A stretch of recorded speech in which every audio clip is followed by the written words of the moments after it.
Ok, très bien. Alors, bonjour à tous. Donc, merci de votre participation à ce webinaire de rencontre entre quatre anciens diplômés du parcours MAE, chef projet, et les étudiants de la promo de cette année. Alors, vous êtes nombreux dans vos fiches d'évaluation en fin de stage, souvent dans les recommandations, à dire à l'IAE que vous regrettiez qu'il n'y ait pas plus de rencontres entre les anciens diplômés et les étudiants de la promo actuelle. Donc voilà, donc l'objectif de ce webinaire, c'est fait pour ça. Donc c'est fait pour qu'il y ait cette rencontre entre des diplômés et les étudiants de cette année. Donc n'hésitez surtout pas à poser toutes les questions qui vous passent par la tête sur le parcours MAE, sur les apports du parcours, sur les suites du parcours, comment trouver un emploi, comment trouver un stage. Voilà, donc toutes les questions, n'hésitez surtout pas à les poser aux différents intervenants. Donc, je remercie les intervenants. Donc, pour l'instant, je vois qu'il y a donc, Laura et Ervan. J'espère que les deux autres intervenants, donc Anan et Fiona, arriveront peut-être un petit peu plus tard. Donc, je n'ai pas eu l'occasion de vous avoir en cours. Donc, je suis arrivé à l'IAE que l'année dernière. Mais j'ai lu vos petits descriptifs et je trouve très intéressant parce qu'il y a des intervenants de différentes promotions, je crois entre 2015 et 2021. De différents secteurs d'activité. Donc, ça sera intéressant de voir les différentes expériences. Donc, depuis 2015, certains ont quand même acquis une certaine expérience dans le domaine de la gestion de projet. Il y a différents secteurs d'activité. Donc, les étudiants pourront peut-être se retrouver dans différents secteurs et poser des questions plus spécifiques. Donc, voilà. Donc, je pense que ça sera assez riche d'enseignements pour chacun d'entre vous. Ce que je vous propose pour le déroulé du webinaire, c'est qu'on va faire chaque intervenant va se présenter un à un. On va dire un petit quart d'heure, par exemple, de présentation pour nous dire son emploi actuel, comment il a trouvé son emploi, quels ont été les apports du MAE, voilà, différentes choses. Et ensuite, une fois que chacun se sera présenté, on fera une session de questions. Alors donc là, vraiment, n'hésitez pas à poser toutes les questions qui vous passent par la tête. Donc, n'hésitez pas à noter ces questions au fur et à mesure des présentations. C'est que vous avez déjà préparé ces questions. Et si vous voulez, vous pouvez même écrire directement ces questions dans le chat et on y reviendra par la suite. Voilà, donc je vais laisser la parole à nos intervenants pour qu'ils puissent se présenter. Donc, ce qu'on va faire, c'est qu'on va commencer par Laura. Donc, voilà, Laura, je ne sais pas si vous êtes là, on vous écoute pour votre présentation. Merci. Bonjour. Donc, je suis Laura, donc de la promo MAE 2019. Avant d'intégrer le MAE, j'avais un Master 2 en biosanté, sciences du médicament. Et donc, j'avais commencé à travailler dans ce domaine-là. Et j'ai souhaité, donc, au bout d'un an, prendre de la hauteur sur mes fonctions qui étaient très opérationnelles. C'est pour cette raison que j'ai fait le MAE. J'ai trouvé que c'était une formation hyper enrichissante, déjà par la diversité des enseignements qui sont fournis. Je trouve que c'est une formation qui, contrairement à des formations plus spécifiques sur des secteurs d'activité, permet de bien comprendre en fait quels sont les rôles des personnes dans l'entreprise et quels vont être leurs objectifs individuels et collectifs. Et je trouve que c'est quelque chose qui est très précieux, qui est enseigné par l'IAE et qui peut être un peu difficile à appréhender quand on arrive dans le monde du travail sans avoir encore conscience de ces éléments-là. Et j'ai trouvé aussi que la formation au MAE, elle permet d'ouvrir en fait sur tout un panel d'orientation qu'on n'avait pas forcément envisagé avant. Donc ça, j'ai trouvé que voilà, c'était des enseignements très précieux du MAE. À la fin, pour valider le stage, donc je suis allée dans une start-up en chefferie de projet. C'est un stage qui a été très enrichissant parce qu'il a lié, comme je le souhaitais, un peu des fonctions opérationnelles et des fonctions plus managériales de gestion d'entreprise, même si c'était à l'échelle d'une start-up. Et c'est ce stage en fait qui m'a permis d'obtenir le travail que j'ai aujourd'hui parce que la start-up était hébergée dans les locaux de la société pour laquelle je travaille maintenant, donc 8 points de France. Donc c'est une structure qui évolue dans le domaine de la prestation de services dans les énergies renouvelables. Donc c'est de l'inspection, de l'audit technique sur les centrales éoliennes et photovoltaïques. En fait, au cours de mon stage, j'ai rencontré la personne qui occupait les fonctions de responsable administratif, financier et RH. Et j'ai trouvé ces missions très intéressantes et la personne aussi très intéressante. Donc, on a commencé un petit peu à parler de son poste dans l'entreprise, ce que ça représentait vraiment, parce que je trouvais intéressant le fait de toucher un petit peu à tout. Je trouvais que ça alliait beaucoup justement des enseignements qu'on avait eus à l'IAE et que voilà, c'était un approfondissement qui me plaisait beaucoup. Le feeling est très bien passé avec cette personne qui, en fait, vers la fin de mon stage, m'a indiqué qu'elle allait partir à la retraite 6 mois plus tard. Donc, il m'a proposé en fait d'intégrer la société pour qu'on fasse un tuilage tous les deux et que je prenne son poste au moment de son départ en retraite. Donc, depuis janvier 2020, je suis responsable administrative, financière et RH dans la société 8 Points de France. Et donc, j'utilise aujourd'hui beaucoup des enseignements transmis par l'IAE. Et même si je craignais qu'à ce poste, j'utilise assez peu les éléments relatifs à la gestion de projet, je me suis rendu compte que même sans qu'il soit écrit chef de projet dans un intitulé de poste, en fait, il y a beaucoup des missions qui sont confiées à plein de postes de l'entreprise qui se gèrent en mode projet. Et donc, je pense aussi en ça que les enseignements que vous avez aujourd'hui, étudiants du MAE, sont très précieux et le seront longtemps, parce qu'en fait, ça vous apprend à bien suivre les missions qui vous sont confiées, à pouvoir, même sans les piloter intégralement en étant hyper précis, savoir vraiment où vous en êtes et les mener à bien. Et voilà, c'est le rôle que j'ai aujourd'hui. Alors, par contre, ce qu'il faut savoir, et je pense que ça, c'est un message qui est important, c'est que oui, la formation à l'IAE, elle ouvre des portes, parce que c'est un diplôme qui est reconnu, parce qu'on y apprend beaucoup de choses qui sont vraiment importantes. Par contre, ça reste une formation que, personnellement, je trouve assez généraliste, et que si on souhaite s'orienter sur autre chose que vraiment de la chefferie de projet généraliste, faut être suffisamment motivé et avoir de la curiosité aussi pour aller creuser des sujets. En tout cas, personnellement, c'est ce que j'ai été amenée à faire pour prendre le poste de responsable administratif, financière et RH, notamment sur les aspects en RH. J'avais des notions, ce n'est pas le souci. En revanche, il y a beaucoup d'obligations légales et réglementaires avec lesquelles je ne les connaissais pas suffisamment. En tout cas, moi, je n'avais pas l'impression de les connaître suffisamment. Et donc, j'ai choisi de faire une formation complémentaire, donc d'obtenir un certificat de compétences en droit social appliqué aux entreprises, alors par le CNAM pour le coup, mais ça peut certainement se faire ailleurs. Mais voilà, je pense que si on veut faire quelque chose qui contient de la gestion de projet, mais sans être spécifiquement de la gestion de projet, il faut aussi avoir la curiosité, la motivation d'approfondir ces sujets pour être certain d'y être performant. Voilà pour moi. Super. Merci beaucoup pour cette intervention. Avec plaisir. Alors, avant de procéder aux questions, on va faire parler un petit peu tout le monde et après, on fera une session générale de questions. Donc, Erwan, est-ce que vous voulez prendre la parole?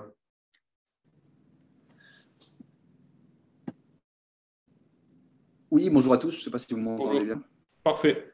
Très bien. Ok, nickel. Bon, écoutez, enchanté. Donc, moi, je suis Erwan Andréo. J'ai fait partie de la promo MAE 2020-2021. Donc, auparavant, j'avais réalisé mon cursus à la faculté des sciences de Montpellier avec un master en biologie santé.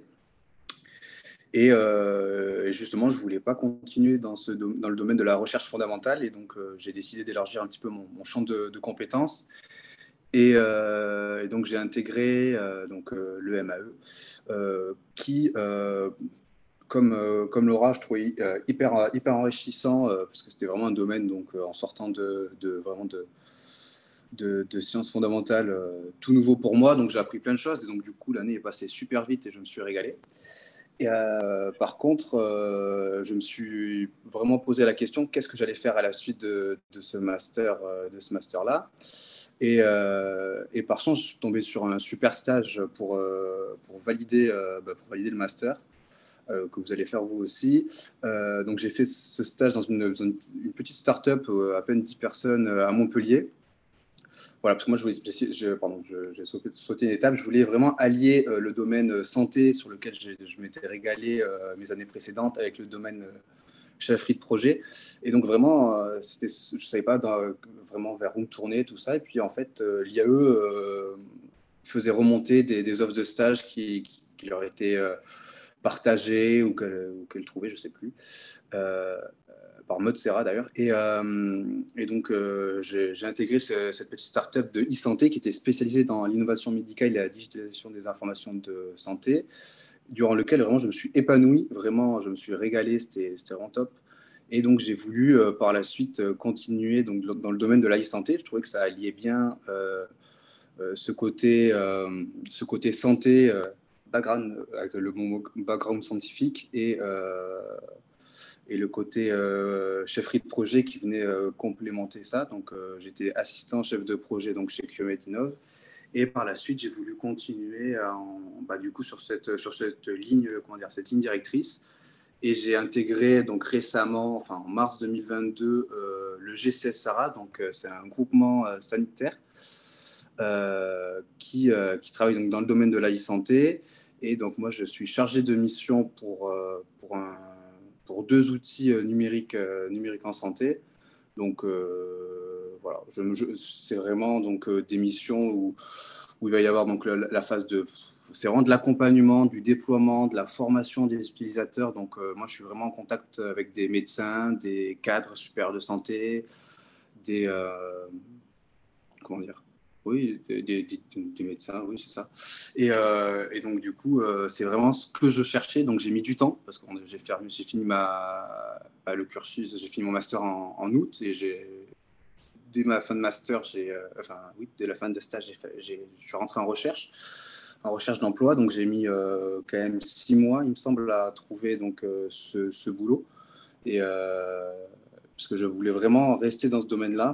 Et donc, c'est à ce moment-là qu'il ne faut pas lâcher, parce que ça a été dur à plusieurs moments, à passer plusieurs entretiens. Toujours le problème vous n'avez pas d'expérience, vous avez un CV intéressant, des formations qui nous plaisent. Mais, donc voilà, donc au début, c'était compliqué, mais j'ai trouvé ce poste, je me régale aujourd'hui, donc c'est le plus important. Et puis voilà, je ne sais pas si... Voilà. Très bien, super. Ok, alors, est-ce que Anan est là?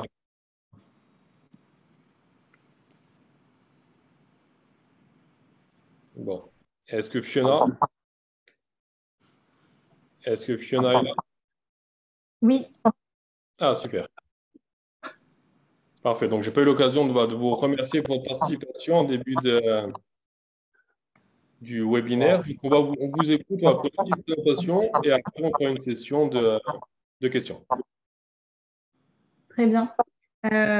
Bonjour à tous. Fiona Simoneau, moi j'étais dans la promo d'Ervan, donc MAE, chef de projet promo 2021. Moi, je suis issue d'une formation ingénieur, donc j'ai fait Polytech Montpellier pour ceux qui connaissent. C'est les locaux qui sont juste à côté de l'IAE. Donc moi, je sais que dans ma promo, il y avait des Polytech, donc moi, je suis matériaux. On était 3 matériaux d'ailleurs dans cette promo-là et beaucoup aussi de GBA de mémoire.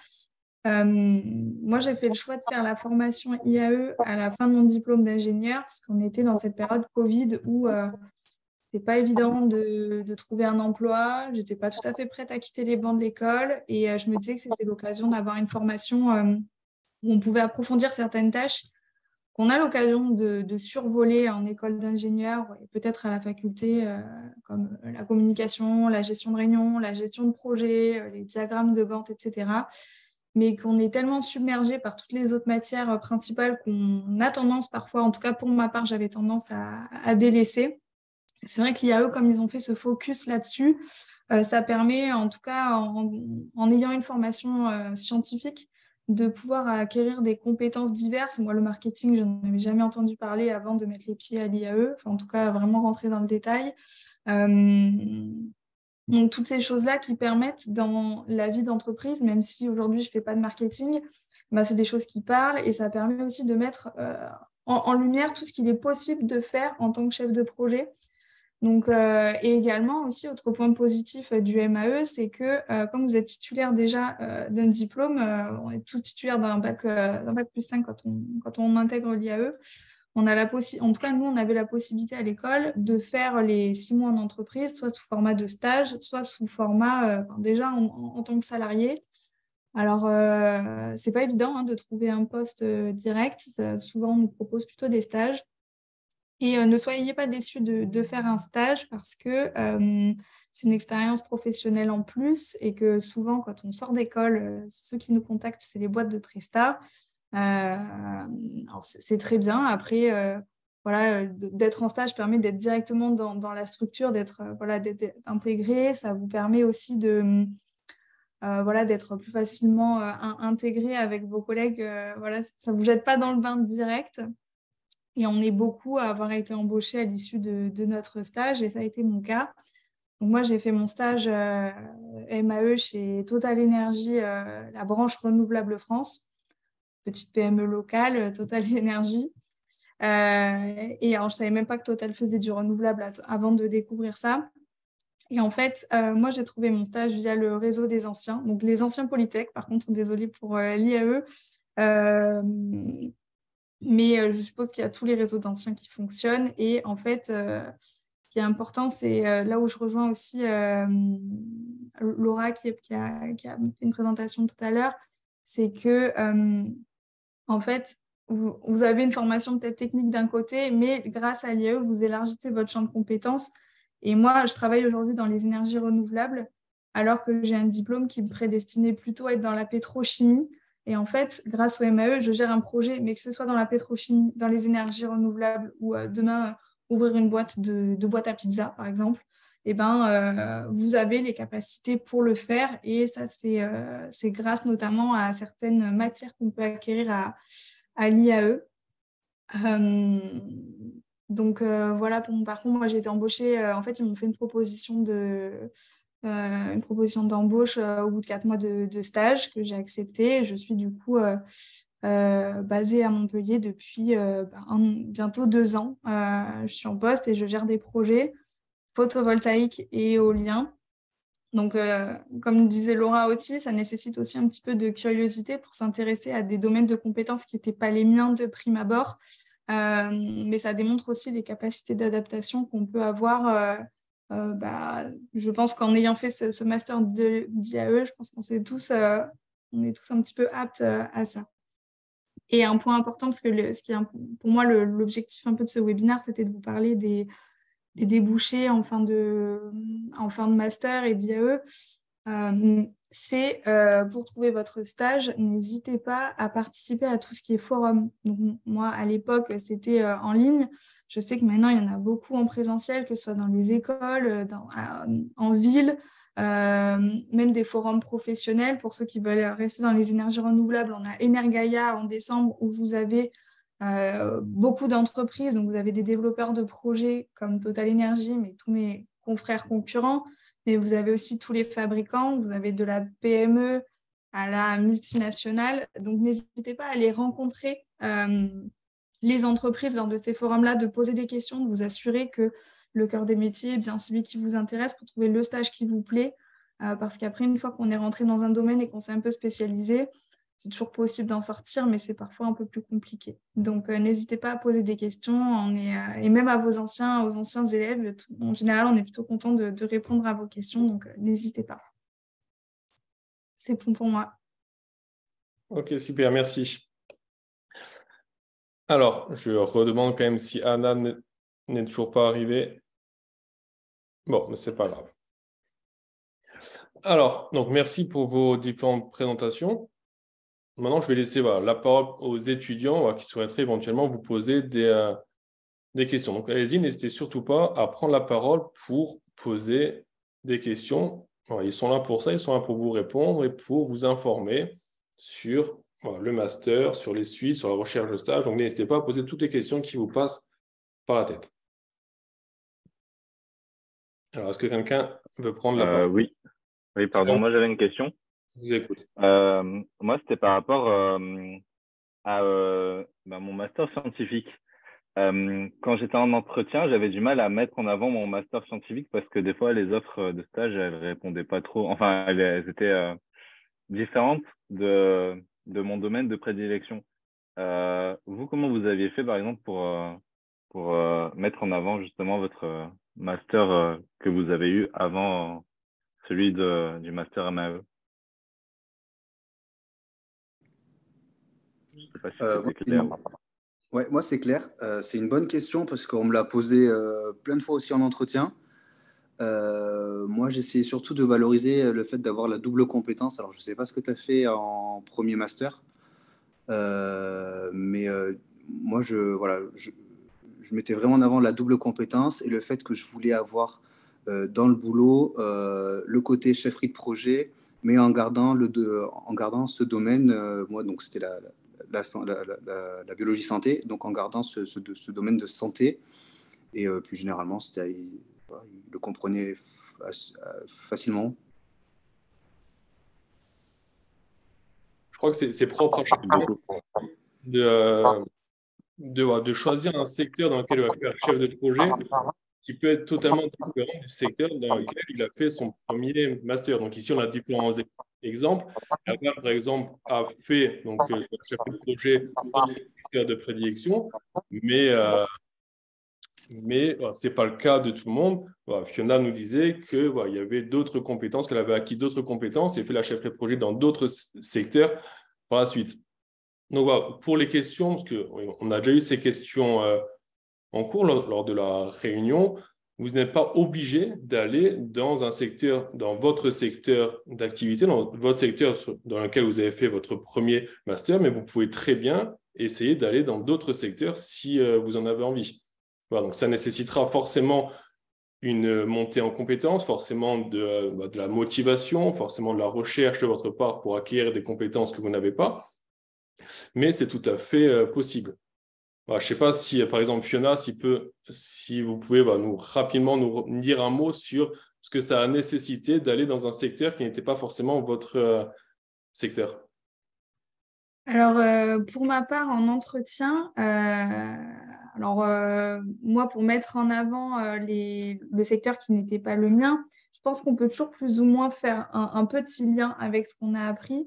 Et en fait, je n'ai pas hésité à mettre en avant des exemples concrets. Par exemple, à l'IAE, mais aussi à Polytech, quand j'étais en école d'ingénieur, on travaille tous sur un projet. Là, je ne sais pas si ce module existe encore. Vous avez un module où vous devez inventer un projet et plus ou moins le développer, quel que soit la typologie de projet. En fait, j'ai pris l'exemple concret. J'ai dit, moi, le projet que j'ai choisi de développer avec mes camarades, c'est d'installer des bornes électriques à Montpellier. Et du coup, je dis, voilà, pour développer un projet, je m'y suis prise comme ça, comme ça, comme ça.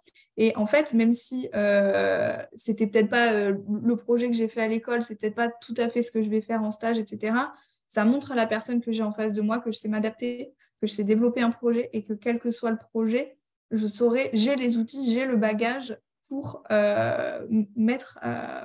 pour développer et le mettre en pratique. Donc pour ça, il ne faut pas l'hésiter. Après, forcément, moi j'étais en génie des matériaux, je n'ai pas postulé à un stage d'informatique où je suis une bille et je comprends rien, ça ne me plaît pas.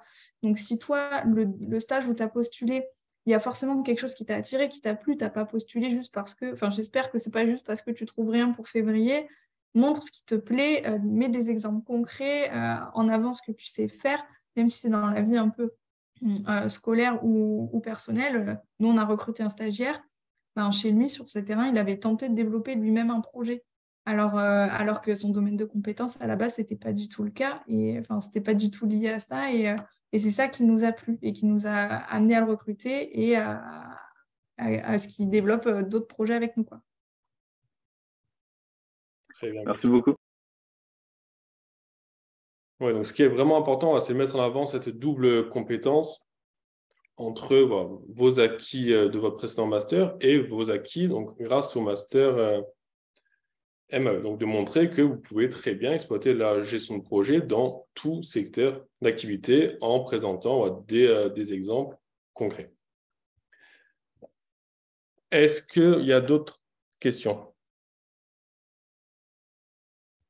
Alors, vraiment, n'hésitez pas, c'est important. Alors, personne ne veut prendre la parole? Oui, bonjour, j'avais une question également. Oui, on vous écoute. Euh, du coup, il y a, je me rappelle plus des noms, mais il y a une personne qui a déjà expliqué justement comment elle avait trouvé ses stages. C'était par rapport à son ancien réseau d'étudiants. Mais je voulais savoir les deux autres personnes, justement, comment eux avaient fait pour trouver leur stage. Moi, j'ai fait, on va dire, classique. J'ai fait ça avec LinkedIn. Je travaille avec LinkedIn et Indeed. Voilà, je me suis concentré sur ces deux-là. Après, je Ok. sais que pour le côté biotechnologie, biosanté, tout ça, tu peux aussi regarder sur le LIM ou le LEM, je sais plus, je sais plus comment ça s'écrit. C'est pas mal aussi. Et après, il y a l'APEC. L'APEC, c'est pas mal si tu veux rentrer ton CV, tout ça. Tu as beaucoup de boîtes de Presta qui t'appellent et qui te proposent différentes choses. Donc, si ça peut te plaire, l'APEC, ça peut être un bon point pour ça. Ok, merci. D'accord. Laura, je ne sais pas si vous voulez prendre. Oui, j'ai fait exactement la même chose, hein. Moi, j'ai cherché avec les outils habituels. Alors, effectivement, il y a LinkedIn, il y a Indeed. Après, ça dépend aussi si vous souhaitez vous orienter dans un domaine d'activité particulier. Pour les énergies renouvelables, moi, je vois qu'il y a pas mal de candidats qui utilisent Emploi Environnement.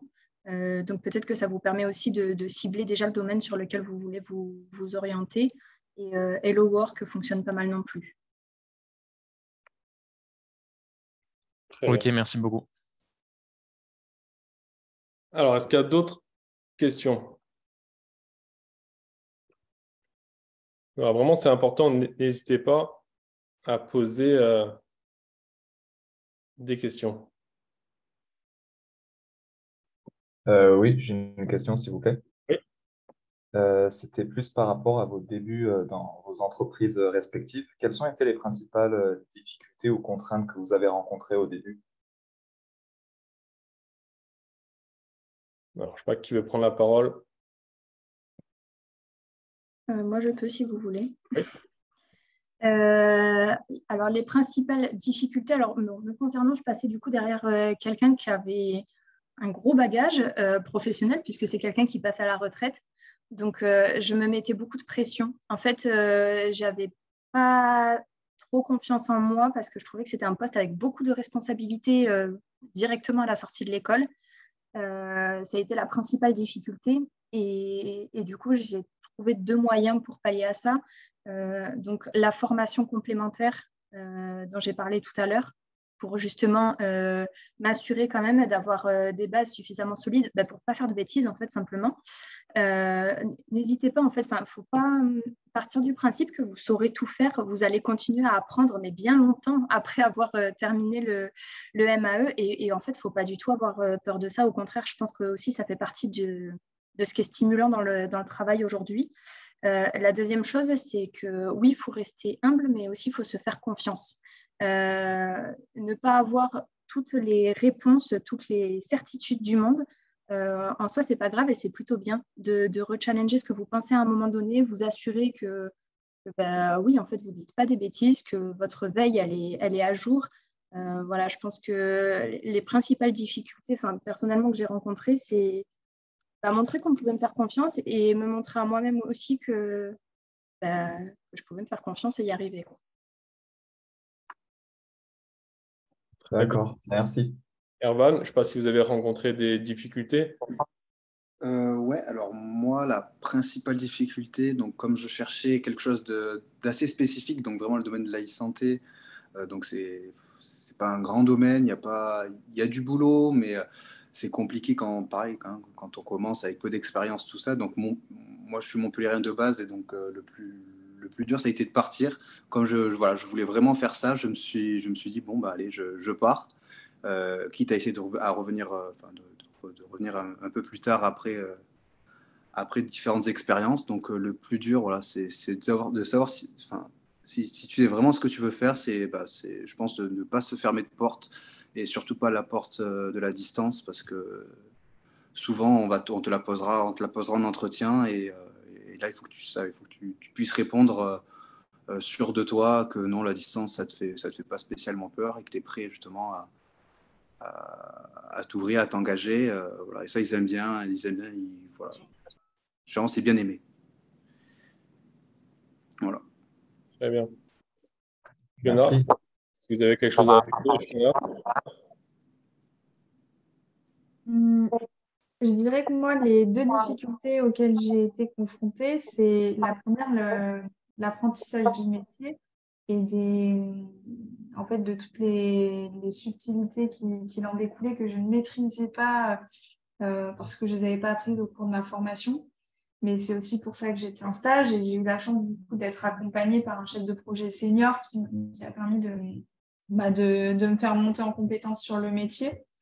Et la deuxième difficulté, elle est vraiment en fait liée au code de l'entreprise parce que en fait, on est assez jeune, on n'a pas beaucoup d'expérience professionnelle, on est projeté, pour ma part, dans une multinationale avec des codes assez spécifiques. Et quand on doit animer une réunion, qu'on a 10 personnes devant nous, quand on doit aller en rendez-vous, bon, pour ma part, en mairie, en préfecture, devant les services de l'État, en fait, c'est pas un exercice facile.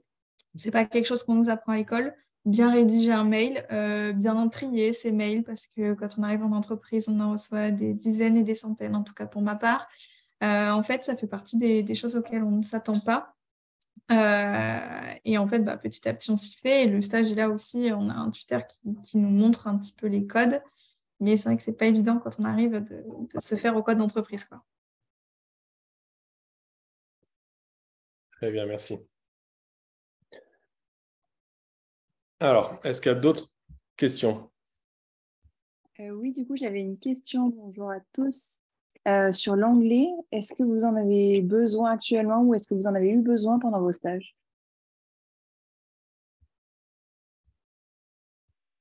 Excusez-moi, je n'ai pas très bien entendu. Est-ce que vous pouvez répéter? Je suis désolée. Oui, pas de souci. Je demandais si vous aviez eu besoin de l'anglais ou si vous en avez besoin actuellement dans votre poste. Ok.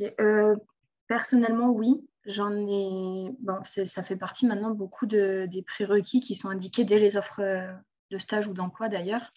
Je pense que ça dépend dans quelle dimension d'entreprise vous voulez, sur quelle dimension d'entreprise vous voulez vous positionner. Dans les énergies renouvelables, parce que là, c'est là-dedans que je suis, donc c'est de ça dont je parlerai le mieux. Aujourd'hui, l'anglais, il est quand même très présent.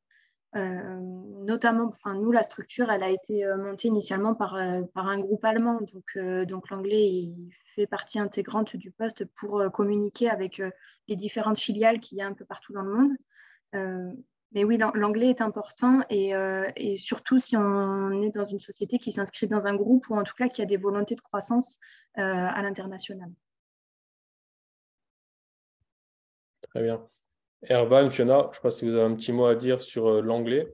Je rebondis sur les énergies renouvelables parce que c'est aussi mon secteur d'activité. Et en fait, moi, contrairement à Laure, je n'ai pas besoin de l'anglais. Enfin, en tout cas, je ne m'en sers pas. Parce qu'en fait, j'interagis beaucoup avec des locaux, on va dire, et très peu à l'international. Donc moi, je ne me sers quasiment jamais de l'anglais. Je vois d'ailleurs mon niveau qui régresse de semaine en semaine. Et pourtant, je suis dans un gros groupe. Et à part quelques réunions annuelles où il y a du coup, toutes les branches qui se réunissent, où c'est animé en anglais avec un accent digne de Monsieur Hollande, en fait, moi, je ne m'en suis pas servie. Et c'est un peu dommage parce qu'on peut avoir des mutations parfois dans une branche ou à l'international et du coup on a de ce niveau-là qui baisse. Mais peut-être que dans d'autres secteurs d'activité des énergies renouvelables, on a plus besoin que quand on est au contact des propriétaires privés, des services de l'État, des élus de petites communes rurales. Très bien. Erwan, est-ce que vous avez un mot à dire sur l'anglais? Oui. Rapidement, moi c'est pareil. Donc moi c'est une boîte qui travaille à l'échelle régionale, donc à l'échelle Auvergne-Rhône-Alpes. Donc aujourd'hui, j'ai pas besoin spécialement de l'anglais dans mes échanges journaliers. Par contre, voilà, c'est vrai que tout va dépendre de l'échelle de la boîte. Parce qu'en ce moment, je suis en phase de recrutement avec une boîte internationale où là, pour eux, l'anglais, c'est important. Et pourtant, je reste dans le domaine de la e-santé. Donc, tout va dépendre, je pense, de la taille, de l'échelle, de la boîte. Voilà. Très bien. Alors, est-ce qu'il y a d'autres questions? Est-ce que quelqu'un veut prendre la parole?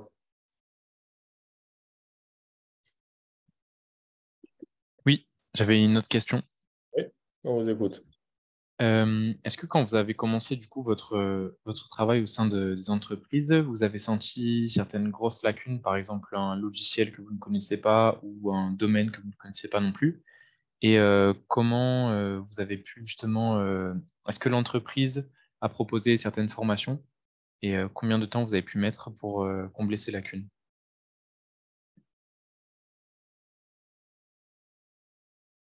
Alors, je ne sais pas qui veut prendre la parole en premier.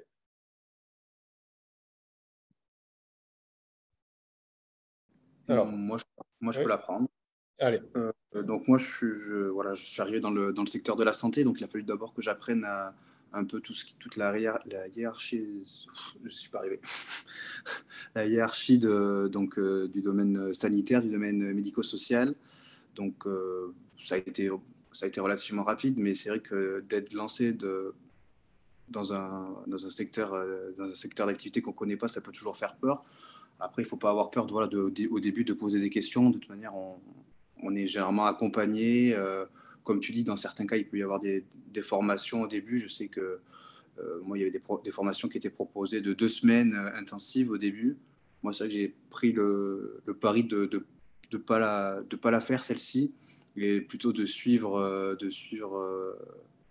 voilà, un chargé de mission au quotidien et de me former voilà, sur le tas. Mais bon, on en apprend encore aujourd'hui et il n'y a pas de souci avec ça. Très bien. Laura, je ne sais pas si vous voulez prendre la parole. Oui, bah, je suis assez d'accord avec ce qui vient d'être dit. En fait, il faut être transparent. Il y a des choses que vous ne pouvez pas savoir. Euh, Avec de la curiosité et de la motivation, une nouvelle fois, je pense que tout peut s'acquérir au fil du temps. Si d'entrée de jeu, vous n'avez pas fait croire que vous maîtrisiez tout, et ben, il n'y aura y aura pas de surprise. Voilà, on vous recrute, on sait ce que vous savez faire, ce que vous ne savez pas faire. Et si on sait qu'il y a certaines choses que vous ne pouvez pas faire, ben, le but, c'est de vous accompagner pour que bientôt, vous sachiez les faire. Très bien. Merci. Alors, pour rebondir un peu sur la question de Thomas, est-ce que, moi j'ai une petite question là, pour compléter. Par exemple, parmi les choses que vous n'avez pas appris à l'IAE et qui vous auraient peut-être potentiellement manqué, est-ce que des nouveaux modes de gestion de projet, je pense par exemple à l'agilité, est-ce que ça a pu vous manquer et est-ce que vous en avez entendu parler ou est-ce que vous l'utilisez en entreprise? Je ne sais pas, voilà. Est-ce que quelqu'un voudrait réagir peut-être sur l'agilité? Est-ce que vous en avez entendu parler dans vos missions de chef de projet? Alors, me concernant, j'en ai entendu parler, alors pas dans la structure où je suis aujourd'hui, mais au cours de mon stage, dans une startup qui développait, qui était un éditeur de logiciels. D'accord. Donc forcément, il fonctionnait en mode agile. Après, c'est toujours pareil, je pense qu'on trouve pas mal d'infos sur Internet. Enfin, aujourd'hui, on a quand même beaucoup de ressources en ligne. Il me semble quand même que ça avait été abordé, alors certes succinctement, mais abordé quand même au cours du MAE. Et voilà, de toute façon, on trouve les outils. Et encore une fois, ça relève, je pense, aussi des facultés d'adaptation parce que quand on arrive dans une structure où ça se voit qu'on a envie de s'impliquer, ben, on prend le temps de nous expliquer comment les choses fonctionnent pour que ça se mette en route. D'accord, très bien.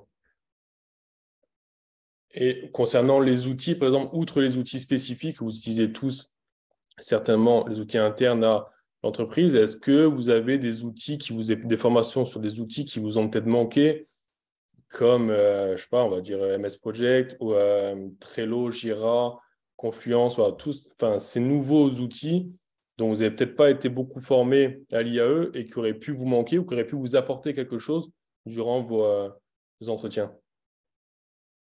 Oui, pour ma part, le module SAP. On avait quelques cours dessus. La mise en pratique de mémoire était très rapide. Et au final, peut-être parfois réduire la partie théorique et vraiment être plus sur le logiciel parce que c'est comme ça qu'on apprend. Et aujourd'hui, moi, je travaille sur SAP. Et alors, les cours de l'IAE, ça m'a aidé, mais c'est vrai que c'est un gros morceau et que c'est un logiciel qui est beaucoup utilisé dans des entreprises et tout secteur d'activité confondu. Donc, c'est vrai que c'est intéressant de travailler ce module-là, à mon sens. D'accord. Est-ce que vous avez des conseils à donner au sujet de ces petites choses que les étudiants pourraient éventuellement se renseigner d'eux-mêmes sur Internet avant un entretien pour apporter quelque chose de complémentaire à leurs connaissances qu'ils ont acquises à l'IAE? Est-ce qu'il y a des choses qui vous viennent en tête sur lesquelles ils pourraient éventuellement s'auto-former pour vraiment toujours apporter quelque chose de plus dans l'entretien?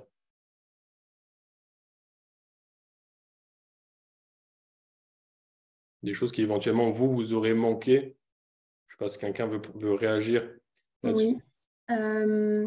Bon, alors là, ce n'est pas spécifiquement pour les étudiants de l'IAE, je pense que c'est pour tous les étudiants d'une manière générale parce que dans mes fonctions actuelles, je recrute pas mal de personnes, donc je vois un petit peu comment les personnes se présentent en entretien. Ce que je trouve très, très important, c'est de ne pas hésiter quand vous avez des questions à les poser à l'entretien, à bien vous renseigner, en fait, vous faire une idée de ce qu'est la société dans laquelle vous postulez. Pas hésiter à donner la compréhension que vous avez eue des différents éléments que vous aurez pu combiner, donc recherche sur le site internet, regarder un petit peu le profil des personnes qui travaillent là-bas, voire même ne pas hésiter à contacter des personnes qui sont dans la structure pour qu'elles puissent vous expliquer, si elles sont sur un métier qui vous intéresse, quelle est la réalité de ce métier dans le quotidien.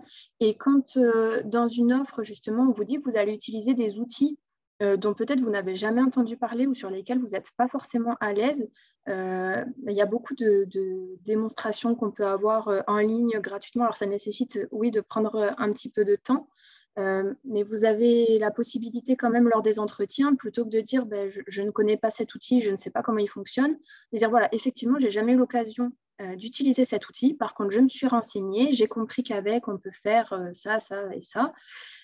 Et je pense que ça peut vraiment faire la différence, en fait, d'être vraiment dans une démarche active et où vous vous projetez, en fait, sur le poste pour lequel vous postulez. Très bien, oui. Pour rebondir, alors, je pense que c'est important de ne pas mentir sur vos capacités, de ne pas dire oui, je maîtrise tout quand on vous pose une question. S'il y a des choses que vous n'avez pas comprises, c'est important de le dire, je pense, parce qu'après, c'est des choses sur lesquelles vous allez être amené à travailler. Donc forcément, si vous avez exagéré ou menti lors de votre entretien, ça se verra plus tard. Donc c'est important de ne pas dire que vous maîtrisez tout. À l'inverse, c'est important de ne pas dire non plus que vous ne maîtrisez rien. Donc il y a un juste milieu en disant je sais à peu près de quoi ça parle, je peux me renseigner, je peux me former pour acquérir les compétences demandées. Donc je pense que c'est vraiment, vraiment important. Quoi qu'il en soit, il ne faut vraiment pas exagérer sur ce qu'on sait faire, ce qu'on peut faire. Vos capacités, elles sont là et elles sont suffisantes pour acquérir un poste. Et si le poste en demande plus, c'est que ce n'est pas forcément un poste qui est fait pour vous. Alors, est-ce que quelqu'un a une autre question?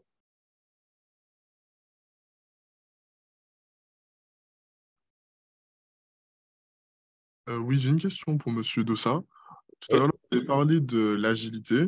Et en Oui. fait, c'est une méthode de gestion de projet qui est très souvent présentée dans les offres de stage. Mhm.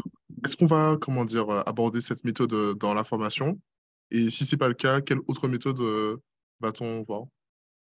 Alors, l'agilité, je ne connais pas tout le programme de la mention MAE chef projet, mais ça sera assez peu abordé. Voilà, j'ai regardé un petit peu, j'en ai discuté, ce sera assez peu abordé. Et justement, si je pose la question aux étudiants qui sont ici présents, c'est pour voir si c'est utile de l'inclure pour les cours futurs, pour les années futures, dans la mention chef projet. Donc, pour vous répondre, non, ça ne sera pas beaucoup abordé. Enfin, en tout cas, cette année, ça ne fait pas partie du programme. Ça sera un petit peu abordé dans un cours, mais pas beaucoup. Et vous avez plus suivre des méthodes de gestion de projet un petit peu plus classiques, des méthodes de gestion de projet en cycle, telles que les cours que vous avez suivis. Mais c'est justement pour ça que je posais la question aux intervenants pour voir si ça leur avait manqué. Mais quoi qu'il en soit, même si, c'est toujours pareil, c'est ce qu'on disait tout à l'heure, même si vous n'allez pas acquérir les connaissances en cours, c'est vraiment des choses sur lesquelles vous pouvez vous former de votre côté sur Internet. Il y a plein de formations sur l'agilité, sur les différentes méthodes agiles, comme Scrum par exemple, qui est la plus utilisée au Kanban, voilà, sur lesquelles vous pouvez facilement vous former. Mais comme ça fait partie un petit peu, même si maintenant ça s'exporte un peu, ça fait partie plus des méthodes de gestion de projet dans tout ce qui est un petit peu tech, tout ce qui est développement, etc., et que ce n'est pas assez généraliste, pour l'instant, ce n'est pas au programme des MAE chaque projet. Voilà. Alors, Merci beaucoup. Je ne sais pas, par exemple, alors, si je repose la question, parce qu'il n'y a que Laura qui a parlé de l'agilité tout à l'heure, est-ce que, Fiona, par exemple, est-ce que vous en avez entendu parler? Est-ce que ça vous a manqué à un moment? J'avoue que j'ai été mauvaise élève, ça ne me parle pas. Alors peut-être que... Et en stage, après, est-ce que ça vous a manqué à un moment, en stage, en emploi, est-ce que ça vous a manqué à un moment ou est-ce qu'on vous en a parlé? Là, je ne sais pas ce que c'est, donc je ne peux pas vous dire que ça m'a D'accord, manqué parce que ok. je ne sais pas de quoi vous me parlez.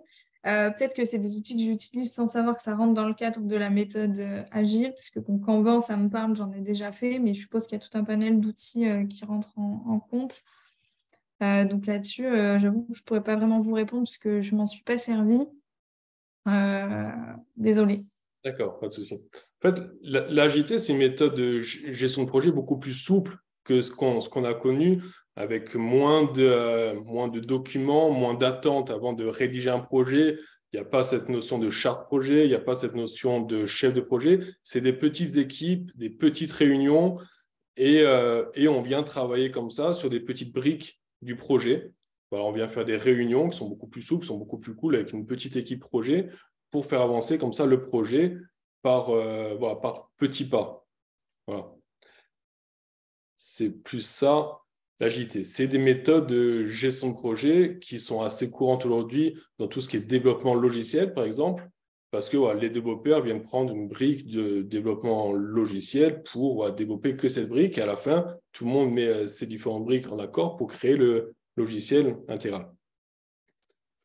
Voilà, donc peut-être que dans vos secteurs, ce n'est pas forcément utilisé, mais je pense que ça viendra, c'est de plus en plus utilisé, et je pense que ça sera très certainement à ajouter au programme MAE dans les prochaines années. Mais en tout cas, c'est sûr que dans beaucoup d'offres de stage, je retrouve très souvent le terme. Donc, ça vaut le coup un petit peu d'aller se renseigner sur Internet pour voir ce que c'est, de comprendre les enjeux généraux un petit peu de l'agilité. Parce que comme ça, si vous avez la question, éventuellement, vous avez au moins une idée sur ce que c'est. C'est pas obligatoire, il faut pas tout savoir, mais au moins avoir une idée de ce que c'est. Donc, je pense que chacun d'entre vous, vous pouvez aller vous renseigner rapidement sur Internet, voir ce qu'est l'agilité.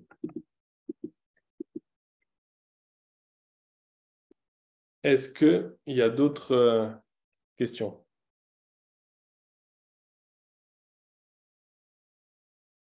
Alors, profitez-en.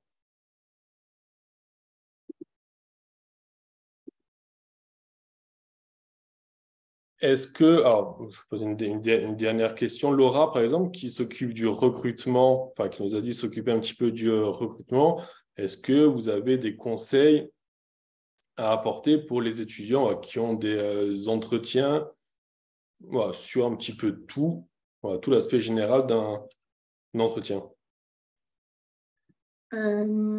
Alors déjà, pour rejoindre un petit peu la question qui avait été posée précédemment sur comment valoriser vos compétences acquises avant l'IAE, je pense que vous ne trouverez peut-être pas l'offre de stage ou d'emploi parfaite. Par contre, justement, en entretien, profitez-en pour montrer votre adaptabilité.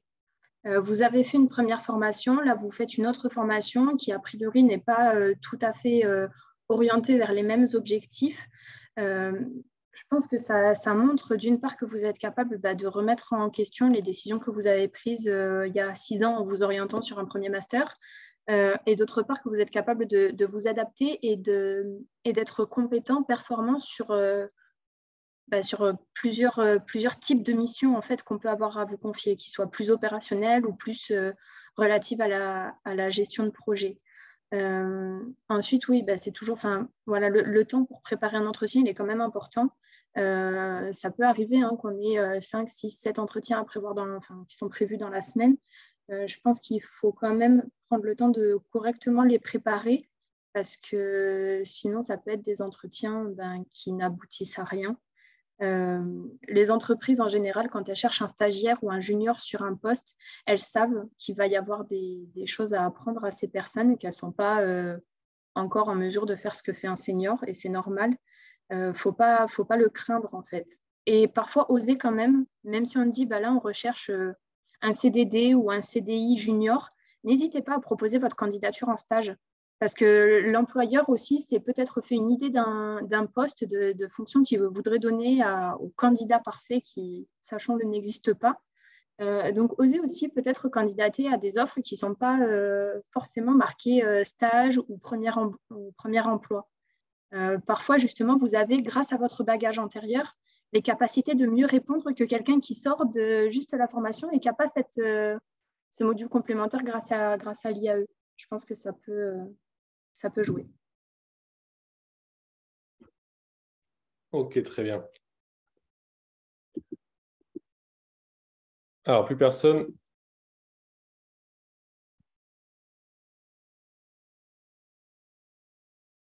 Bon. Si j'avais peut-être une dernière question, c'est Ouais. par rapport à vos perspectives d'évolution. Donc ça, c'est très personnel à chacun, mais est-ce que vous voyez rester plusieurs années dans les entreprises où vous êtes, ou bien peut-être, si la possibilité se présente, se rapprocher un peu de votre premier master?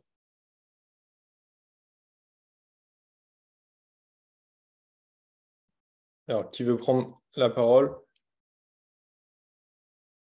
Fiona, Laura, Erwan? Moi, je peux la prendre. Oui. C'est vrai que du coup, nous, avec Fiona, ça fait pas bien longtemps qu'on est en poste pour le moment. Donc moi, en ce qui me concerne, pour le moment, j'ai envie de rester dans ce domaine de la e-santé. Après, c'est vrai que moi, j'ai une méthode d'être un peu toujours en perpétuellement actif sur la recherche d'emploi. Donc, je regarde toujours ce qui se passe un peu à droite, à gauche, ce qui est proposé en ce moment, pour voir s'il y a des choses intéressantes qui pourraient me correspondre. Et voilà, en ce moment, par exemple, je suis en processus pour deux autres boîtes parce que j'estime avoir peut-être fait déjà aujourd'hui le tour de ce poste, ou en grande partie, et je sais que après avoir échangé avec les managers, tout ça, les perspectives d'évolution en interne pour le moment, elles ne sont pas vraiment envisageables. Et donc, moi, ça me dérange un peu. Donc, je reste à l'affût un peu des offres qui passent. Je pense que ça peut être une bonne technique. Très Voilà. bien. Merci. Ok, super. Et pour ma part, alors, si tu veux, pour développer un projet éolien, il faut une quinzaine d'années. Donc, autant te dire qu'un chef de projet a très rarement l'occasion dans sa carrière de connaître un projet, le même projet du début à la fin. Donc, tu vois des brides comme ça. Je suis presque passée par toutes les étapes d'un projet, mais je ressens encore l'envie de monter en compétence sur des sujets qui se complexifient avec les cadres réglementaires qui évoluent. Donc, pour ma part, j'ai encore envie de rester sur ce poste et chez Total Energy, en tout cas renouvelable. Après, je sais qu'il y a des perspectives d'évolution en interne, donc soit sur des postes de management en restant dans le renouvelable, soit en bougeant chez Total Energy, mais en allant dans la partie raffinage, bien que pour des raisons personnelles, j'ai fait le choix de quitter la pétrochimie parce que je pense que pour l'environnement, j'aspirais à autre chose d'un point de vue conscience écologique. Alors, c'est bien beau de dire ça quand on travaille pour Total, quand on voit ce qui se passe parfois, mais c'est pas tout noir tout le temps et c'est jamais manichéen. Mais en tout cas, je sais que j'ai le bagage pour bouger si j'en ressens l'envie. Le conseil que je peux vous donner, c'est, surtout si vous travaillez plus tard dans des grandes boîtes, c'est discuter avec vos collègues, que ce soit en France, à l'international, dans d'autres boîtes, gardez le contact, faites-vous un carnet d'adresses. et parfois même dans d'autres sociétés. Et vous pourrez être amené comme ça à bouger et n'ayez pas peur de ce changement-là. On a le bagage pour suivre. Merci. Merci pour vos conseils et vos réponses. Super, très bien. Alors, une dernière petite question. Vous n'aurez pas par hasard des offres de stage en interne à proposer aux étudiants ou des pistes éventuellement, pas forcément en interne? Total Energy, par exemple, il doit y Sur avoir... Montpellier? Je sais, alors, il faut voir ça avec les étudiants, mais non, je pense qu'ils sont ouverts à toute proposition. Oui, on a des offres, on a beaucoup d'offres de stage. Je pense qu'il y en a en chef de projet. Alors, ça ne sera pas forcément sur Montpellier, ça peut être on a une antenne à Millau. Alors, je sais que sur le coup, la V11, on se dit waouh, Millau, mais c'est aussi sympa. On travaille beaucoup en ce moment sur tout ce qui est lié au monde agricole. Donc, si c'est des sujets qui vous intéressent, après, c'est un domaine d'activité assez vaste. Moi, je vous parle du renouvelable, mais chez Total, vous avez tout un panel d'activités en gestion de projet. Donc, oui, on a des offres, pas forcément sur Montpellier, mais c'est vrai qu'on a quand même une grosse partie du travail qui est ici. Mais quand ça vous intéresse, selon votre domaine d'activité, n'hésitez pas à me contacter. Je pourrais éventuellement voir si je peux vous rediriger vers des collègues à moi qui cherchent des stagiaires dans le domaine de la gestion de projet. Super, merci. Alors, avant de clôturer, est-ce qu'il y a d'autres questions? Vraiment, n'hésitez pas, encore une fois, c'est le moment ou jamais. Bon, mais je pense qu'on a fait le tour. Vous avez les contacts, voilà, on vous a envoyé par mail les différents contacts des intervenants, donc vous pouvez éventuellement échanger ou poser vos questions de votre côté si vous n'avez pas pu le faire pendant ce webinaire. Alors, merci beaucoup. Oui. Si je peux me permettre, dans le mail que vous nous avez envoyé, je ne crois pas qu'il y ait le contact de la personne avec la webcam. Je ne retiens pas le nom, désolé. Fiona, voilà. Je ne crois pas qu'il y avait son contact. C'est exact, parce que il y a eu une inscription un petit peu tardive peut-être, sans aucun jugement. Mais je vous enverrai. Alors, je ne sais pas si vous voulez communiquer, Fiona. il n'y a pas de souci, vous pouvez communiquer mon adresse mail et mon téléphone pro. Et si vous êtes sur Montpellier, n'hésitez pas à venir nous rencontrer. Moi, je serai sur le salon Energaia les 7 et 8 décembre. Donc, je serai là, mais il y aura aussi tous mes collègues de différents services. Donc, il y a le développement de projets où moi j'interviens. Mais en fait, on peut faire de la gestion de projet dans plein de domaines, même dans les renouvelables. Donc, n'hésitez pas à venir échanger avec mes collègues et avec mes confrères. Très bien, merci beaucoup. Donc, je ferai passer les différents contacts des intervenants. Bon, alors s'il n'y a plus de questions, alors vraiment merci encore une fois pour vos interventions. Je pense que ça a été assez riche d'enseignements et c'est vraiment une bonne chose de pouvoir échanger. Je pense que ça vous a manqué peut-être au moment où vous avez fait votre master. Je ne sais pas, en tout cas, ça revient très souvent dans les recommandations, dans les fiches d'évaluation de stage. À la fin, les fiches étudiants, très souvent, on regrette qu'il n'y ait pas plus d'interaction. Donc, j'imagine que ça vous a manqué. Donc, voilà. Donc, merci vraiment pour votre participation. Est-ce que quelqu'un a quelque chose à ajouter? Non? Bon, et merci à tous. Alors, je vous enverrai un mail, le contact de chacun. Je pense que la vidéo sera disponible pour éventuellement les personnes qui n'ont pas pu y participer ou qui sont arrivées un petit peu en retard. Je regrette que Anna n'ait pas pu venir, mais éventuellement, vous pourrez peut-être lui poser, si certains d'entre vous avaient prévu des questions, vous pourrez éventuellement lui envoyer par mail. Voilà, donc merci à tous une fois de plus. Je vous souhaite une bonne soirée et n'hésitez pas à échanger entre vous si vous voulez en savoir plus. Merci beaucoup. Merci, bonne soirée. Merci pour cet accueil et bon courage pour vos recherches de stage et peut-être à bientôt. À bientôt. Merci. Merci. Au revoir. Au revoir.